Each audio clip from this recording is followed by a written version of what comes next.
واش عمرك خديتي نفس الرحله نفس المسافه في نفس التوقيت والثمن مختلف؟ تقدر تكون في تطبيقات مختلفين، تقدر تكون في نفس التطبيق. واش عمرك حسيتي بانه الوقت اللي كتكون محتاج تخدم التطبيقات كتحكم في الثمن وكتهبطولك؟ اليوم ان شاء الله في هذا الفيديو غنحاولوا ما امكن نهضروا على هذا الموضوع، الحيتيات، الامور اللي كتدخل، واش فعلا التطبيقات هما اللي كيتحكموا في الثمن، واش كاين عوامل اخرى كتحكم في الثمن. هذه كامله امور غنحاولوا نجاوبوا عليها ان شاء الله من خلال الاسئله اللي طرحنا والاسئله اللي غادي نجاوبوا عليها ان شاء الله في هذا الفيديو. كيف العاده خليك معنا في الفيديو حتى الاخر باش تستافد من المعلومه وتفيد بها ناس اخرى. ما تنساش كيف العاده الدعم والبارطاج ولي لايك، اشترك في القناه، فعل زر الجرس باش يوصلك كل جديد. فضلا وليس امر، كنتمنى من الله انكم تشتركوا في القناه ونوصلوها ل 10,000 مشترك من هنا لاخر السنه. يا بسم الله. مرحبا بكم في كازاو في تي سي، هنا مجال النقل عبر التطبيقات بالحقائق ديالو.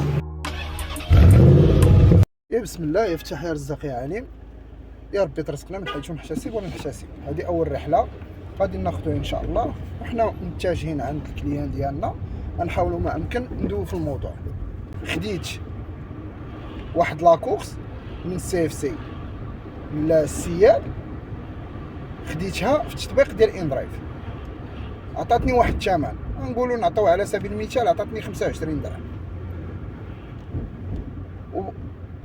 وموراها جاتني كورس من نفس النقطة اللي حطيت فيها للسي اف سي، نفس النقطة اللي هزيت منها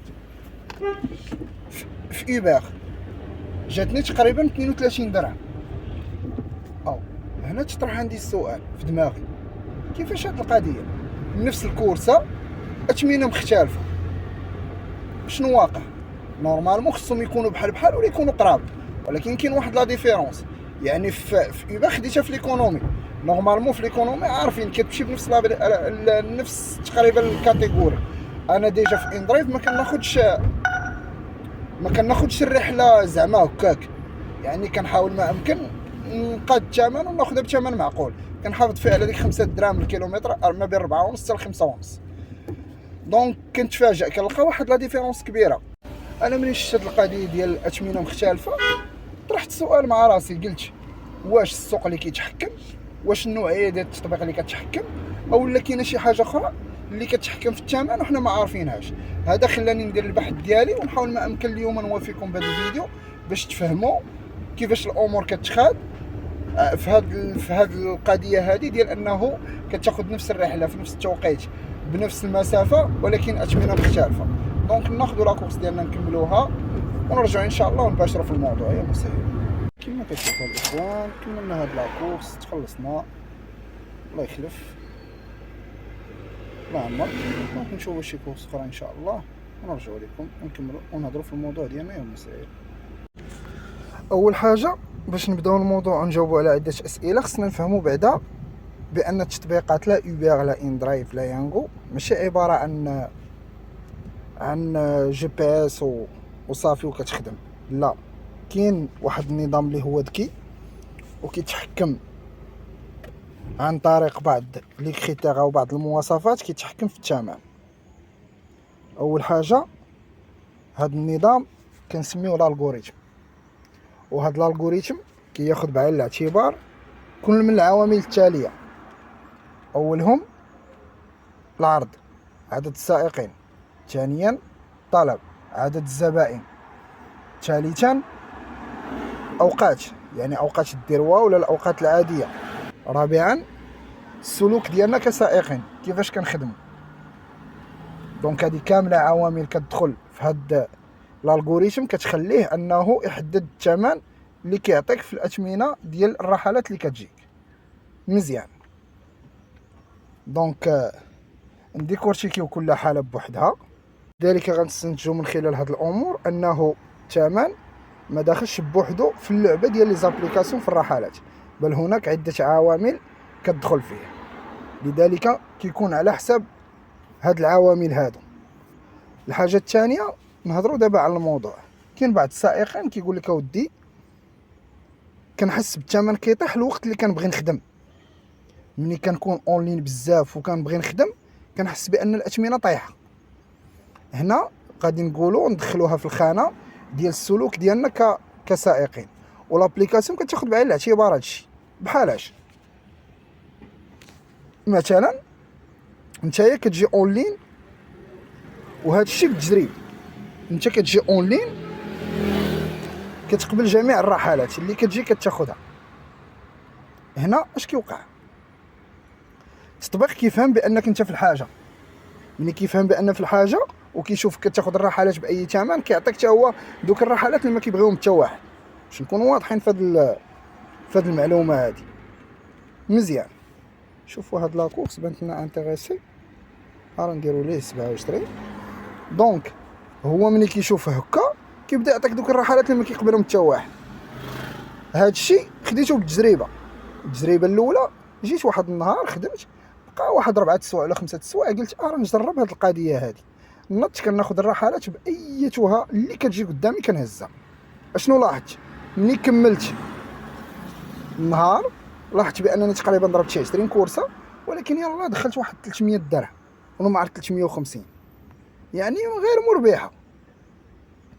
وفي خلاف الطريقه الاخرى اللي كنخدم بها ديما، اللي كندير ستيلو كنحاول ما امكن نحافظ على الثمن ديال الكيلومتر ما بين 4.5 حتى ل 5.5. كنلاحظ بانني كنضرب النص ديال هاد الرحلات، يعني كنضرب 10 12 حتى ل 14 وكنصور فيها تقريبا 350 400. واشنو استنتجت من خلال هاد التجربه ديالي اللي كنكون خدام بها يوميا؟ انه ديما كيعطوني الرحلات وملي كندير ستيلو كتقبلني الناس. دونك هنا حتى الروبو اولا حتى السيستم ديال الالغوريثم كيلعب دور. الدور اللي كيلعب شنو هو انه ملي كيعطيك الرحلات، ملي كتقبل دوك الرحلات اللي ايتها رحله كتقبلها، اي رحله جات نحاولوا نتوجهوا ليها ونكملوا في الموضوع ديالنا. ملي كتقبل انت، ملي كتقبل رحله بايتها حاجه، حتى هو كيعطيك ايتها رحله اللي ما كيقبلها حتى واحد. دونك هنا كيلعب على العرض والطلب وكيلعب على السلوك ديالك. ومني كتولي كتكون سيليكتيف اولا كتكون اختياري في الرحلات ديالك، كتحاول ما امكن تاخذ الرحلات اللي هي مناسبه، حتى هو كيلعب عليك هذا الدور هذا وكيحاول يوازن. دونك هنا كنستنتجوا بان فعلا الالغوريثم كياخذ بعين الاعتبار من غير المواصفات الاولى، كياخذ بعين الاعتبار السلوك ديالك.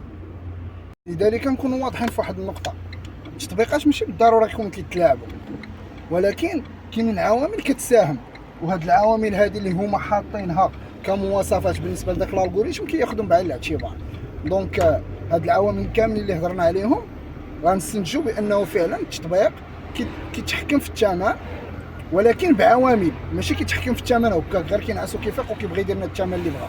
لا، كاينين عوامل اللي كتدخل وكتساهم، كتعطي الالغوريثم كيفاش انه يخدم علينا. منهم كما قلنا العرض، عدد السائقين. الا كانوا السائقين كثار في واحد المنطقه سي نورمال الثمن غيهبط، والا كانوا السائقين قلال الثمن كيطلع. الطلب كذلك، الا كان الطلب كثير الثمن كيطلع، لان خص الناس تهز. والا كان الطلب قليل انه الثمن كيهبط. هذه تعاكس اولا كنسميوه توازن في القضيه ديال العرض والطلب. كذلك اوقات الذروه، ملي كتكون اوقات الذروه يعني كيكون الطلب كثير، السائقين كيكونوا خدامين قلال، دونك هنا كيطلع الثمن. سي اوتوماتيك داكشي مرتبط مع بعضياتهم، هي مساله ترابطيه ما بين هاد ثلاثه الحوايج. وفي الاوقات العاديه اللي كيحدد السعر هو نتايا، يعني السلوك ديالك كيفاش كتاخذ لي كورس كسائق في تي سي، هو اللي كيحدد لك السعر اللي كتاخذ به لي كورس. دونك نكونوا واضحين في هاد الامور هذه مزيان. الا بغيتي ما تكونش ضحيه ديال هاد الامور هذه، خاص الفي تي سي البروفيسيونيل والذكي هو اللي عارف كيفاش يتعامل. اول حاجه ما تقبلش اي رحله. ثاني حاجه خاصك تختار الاوقات اللي تخدم فيها، خصوصا اوقات الذروه. ثالث حاجه تكون كتحسب الكيلومتراج وكتعرف لي كورس اللي كتمشي ليهم. حاول ما امكن تاخذ ديما لي كورس اللي كيكونوا قلال في الكيلومتراج ومرتفعين في الثمن. رابع حاجه هو انه تكون ذكي في التعامل ديالك، تعرف كيفاش انك تاخذ الرحلات ديالك، تعرف فين تمشي، تعرف فين تجي. هذه امور كامله كتخليك بانك تكون ملي تكمل النهار ديالك تلقى راسك خدمتي مزيان في واحد الظرف قليل، وخديتي فيه واحد الثمن معقول. دونك حنا وصلنا عند الكليان نكملوا لاكورس ونكملوا الموضوع ديالنا يا مسهل. اخوان حنا كملنا هاد لاكورس، تخلصنا الله يخلف لا عمر. ايوا نحاولوا ما امكن باش ما يطولش الفيديو، نعطيو ونشوفوا الحصيله اليوميه لحد هاد الساعه، ونشوفوا الخلاصه ديالنا من هذا الفيديو هذا. كتشوفوا الاخوان هذه هي الحصيله اليوميه تقريبا واحد 12 كورس. حاولنا ما امكن تقاتلنا باش نحافظوا على الكيلومتر، خدينا ب5 دراهم هذه المره، لا زياده لا نقصان.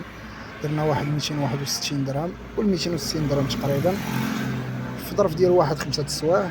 دونك الحمد لله الله يخلف. الخلاصه من هذا الفيديو الا وهو فعلا التطبيقات كيتحكموا في الثمن، ولكن باش يتحكموا في الثمن كتدخل فيه عده عوامل اللي هضرنا عليها، الا وهما الالغوريثم، المواصفات اللي كيعطيو صحاب التطبيقات كيفاش يحدد الثمن، وكذلك السلوك ديالنا كسائقين مهنيين.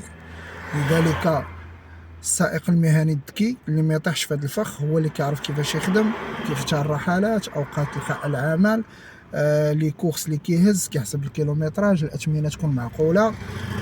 هنا كيحاول ما امكن يخلي التطبيق انه يكون في الموازنه معه. الى عجبك المحتوى ما تنساش دعم القناه، تبارطاجي، تشترك في القناه، تفعل زر الجرس باش يوصلك كل جديد. الى هنا استودعكم الله والسلام عليكم.